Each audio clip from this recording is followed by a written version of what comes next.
Welcome. Today in front of me HardReset, and I'll show you how to log out from Gmail account on this device. So first you should go into the Gmail application, and here on the right upper corner tap to this icon, and as you can see right now we just logged in into two accounts at the same time. And now just to log out from one from these accounts, you should tap here on the manage accounts on this device and just scroll down here to the Google section, to the accounts section.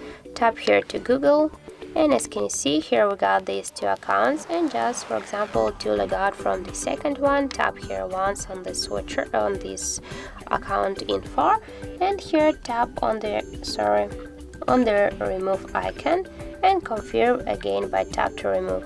And as you can see, we just stay only with one account. And now we'll just go back to the application to see the changes.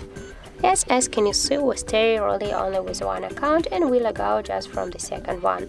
So that's how it looks. And if you found this video helpful, don't forget to leave a like, comment and to subscribe our channel.